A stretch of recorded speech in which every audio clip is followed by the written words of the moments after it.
कधी कधी आपण मनातली मनात विचार करतो की आपण लोकांसाठी एवढं सगळं करून सुद्धा लोक आपल्यासोबत वाईट का होतात. थोडं लक्षपूर्वक ऐका, सांगतो तुम्हाला. काय झालं बघा, एका ओढ्याच्या काठाला एक विंचू होता. विंचवाला तो ओढा पार करायचा होता, परंतु पाण्याचा वेग जास्त असल्यामुळं त्याला ओढा पार करता आला नाही. त्याच ओढ्याच्या बाजूला एक बेडक बसलेला होता. त्या बेडक्याला या विंचवानं सांगितलं, अरे दादा, मला या ओढ्यापासून पलीकडे जायचं आहे, परंतु मला जाता येत नाही. एक काम करशील का, मला या ओढ्याच्या पलीकडे जाण्यासाठी मदत करशील का.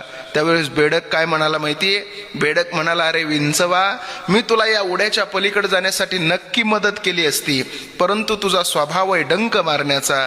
तू मला डंक मारलोस तर मी मरून जाईल. त्यावेळेस विंचू म्हणायला लागला, अरे बेडका, मी कसा तुला डंक मारल. ओढ्याच्या पलीकडे जात असताना मी जर तुला मध्येच डंक मारला तर तू बुडशील, पण तुझ्यासोबत मला